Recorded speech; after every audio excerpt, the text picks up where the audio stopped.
Shoshokazi, welcome back to Speaker Now. I'm still Boy Taylor DJ. So today ngifuna ukwenza i-album review ye-album entshasha umfana wale uLundi. uLundi elimahlikihliki. Umfana umabalabala ukhipha i-album ibizwa Isithembiso. So inengoma nje eningana impela ezilako 17 ngizodomla lezi zimbalwa nje. Inkinga zimnandi zonke ke ingoma zakhe andluliseki but ke abantu abaningi bake bamuzwa kule album Limit ekade iphume last year. Nami ngomunye wabantu abaqala ukumuzwa kule album then ngaya ku page yakhe la YouTube. Ngabuyela kwengoma zakhe unomsebenzi omningi kakhulu from 2022 2021 maningi ama-album asewakhipha I think i-album yakhe ye7 le noma e6 but ke uduma akalitholi but lena ke I think ilento engisathi is right kuyiphasika inazo ingoma ezine-potential lento into enginotisile akasebenzisani nabantu abaningi ama-features akhona officerisha umzukulu okuwumkhaya wakhe umzukulu nawo waceza khona enye ingoma ka-featurisha umntwana lo Samkelisiwe Ncwane so bawu-2 abantu engibazile i-album yonke enengoma ezu-17 ubambele yena ukhona kuma-backings ukhona into eneningi I think uwumuntu okwaziyo ukuthi esebenze yedwa ehlanganise yonke into so ngizodonsa zona lezi ngoma engizwile nje khona nje oqala ethanda ukwenza amanga kakhulu laphana ku-YouTube ihamba nomzukulu laphana izikwele imicabango leyo ngoma leyo i-deep nje ibhalwe nje ngama-imagination laba khona abantu abajula nabantu bengazi bajula nabo so uthi naye unalo muntu akajula naye but manje usefuna ukumtshela ukuthi as in real life bezojula into yangempela ke lokho ngoma nomzukulu and umzukulu ufike kuleyo ngoma uyidominate nje mawuyilalela ungayazi uyizwe nje le radio ungazi ukuthi yamzukulu because uyena umuntu ozwakala kahle kakhulu so leyo ngoma leyo ihamba kakhulu ngamanamba lapha ku-YouTube ikhona enye ngoma engiyibona itrenda na TikTok nje ifika ke leyo ke enye ngoma le ibizwa ngoSipho Chayini uSipho Chayini ugoalkeeper wePirates angimazi uhlangana kanjani noMaskandi ke but ke khona ingoma enziwe ngegama lakhe but mayilalela ayikhulumi ngebhola ayikhulumi ngosipho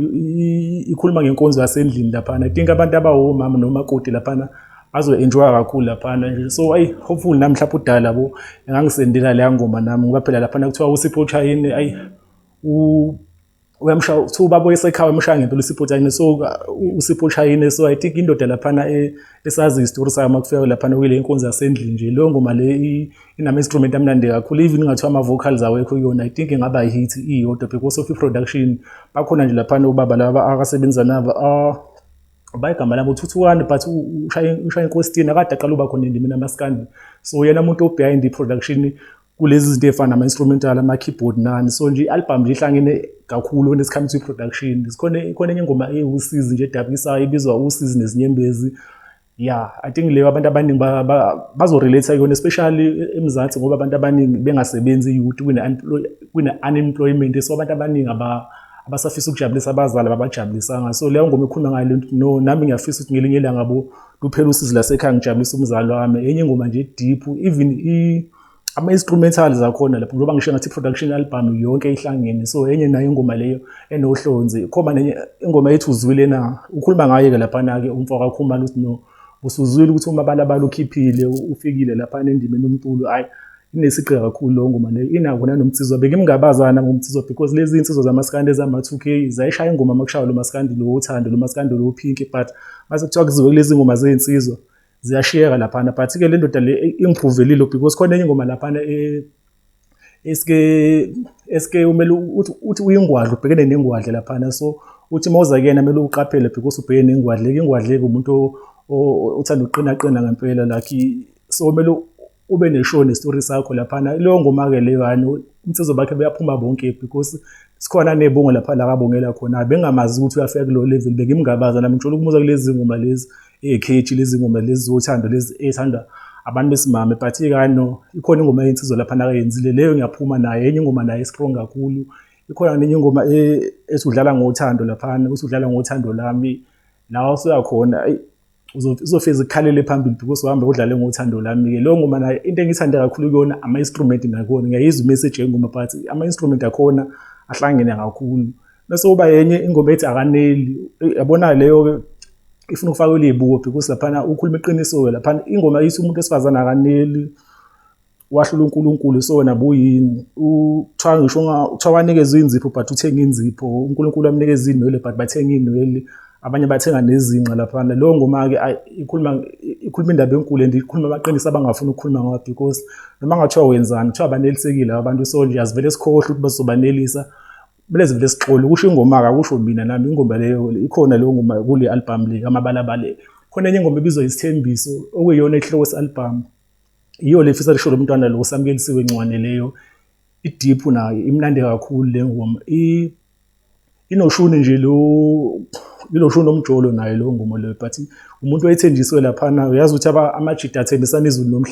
nomhlaba lapha emjoleni bese yakushiya kanjalo sale nezithembiso so umuntu wesifazane obalisayo leyo khona enye ingoma ebhalelwe umzali laphana umzali uzama ukukhuza intombazane engaphethe kahle laphana so iyakhala intombazane singangekho ebusheni bakho so namphuma kumina so lo ngoma le is like i-conversation between umzali nomntwana wakhe leyo ngoma leyo so umzali asho ukuthi no hayi nami ongekho ebusheni bami but kulesi usize kulona because angilalelanga abazali so nawe-ke uma ungafuna ungilalela uzofika kuleyo condition la uzofike lapho so nje leyo ngoma le umzali lapha uyabalisa because uthi-ke ayikho into ebuhlungu nje ukuthi ubone intombazane yakho nomntwana wakho umzali ayidlala abafana-ke laphana iyazwela-ke le asazi thina ezidlala amantombazane mhlawumbe nathi sazosikhalela so naye ingoma nje le enziwe inesigqinyana khona enye ethi zenzo leyo ngoma-ke leyo ayinsobho kakhulu-ke leyo izenzo laphana ekhuluma ukuthi mhlawumbe uma uthi mhlawumbe uyazama khona abantu abazama ukuba endleleni yakho khona abantu abasebenzisa imithi khona abathakathi uma uthi nje into yakho ngempela usitike kuyona even izenzo zabo lezobubi ngeke zime endleleni yakho leyo ngoma I think abantu abaningi bazorelate kuyona because baningi abantu abanenhliziyo ezimbi abafisela abantu inhliziyo ezimbi bema endleleni zabo but-ke uma uthi wenza into yakho eqondile angisho ngaphela iminyaka emingaki iphupho lakho uzolifeza so izitha hayi ngeke zize ilunga usho nami nokusho ingoma laphana bese kuba khona enye ingoma ethi bayaphumelela igospel inyana eloshuna maskandi but one-gospel-ke leyo ngoma leyo I think njengoba kuziphasika iyona ngoma mhlampe abashayeli babantekisi abazobamba namakholo abedlala yona-ke leyo naye enye ingoma ejule kakhulu ngithande kakhulu so i-album nje masithiwa mhlawumbe ngirate yonke because iphume Friday bekuwumhla ka-27 umhla ka-27 iphume Friday umhla ka-27 and ngayinikeza maybe mina u-9 out of 10 because i-production yakhona ihlangene ngale ndlela and ayinawo ama-features amaningi so that means lo muntu ube-creative ebhala wonke lo ngoma because when it comes to i-writing yamaskandi igama lakhe aliveli uma kubhala abantu ababhalayo lakho abama-best writers omunye umuntu engimzwile ukuthi okay I think ikhona i-content laphana ngeni into ayibhalayo u-creative so nawo omunye umuntu engimkhuphulayo so nje so-speaker nawe mabalabala so somnikeza yena u-9 out of 10 so I think umaskandi wasolundi uhlangene laphana because bakhona abantu basezululand abafana noSaliwa nobani but abekho baningi ngaleyo ndlela kule direction abantu abaningi mamaskandi basaqhamela lesade la konkandla nako nongoma but I think ulundi liqala ukuza kabi eKZN sekumele siqale sigade bona ngathi bona ngempela abantu abafuna ukuphatha kumaskandi laphana because umzukulu uvele wenza mangaka so nayo intwana yangakubuke nayo yenza into enkulu nje so nje I think so-speaker nawo soyivala ivideo mhlawumbe nami ngaze ngigcina sengikhuluma into engekho so sekhona ku-Facebook ethi speaker nawe sikhona ku-Twitter ethi speaker nawe sikhona ku-TikTok sine-page elisha si-speaker nawe show we out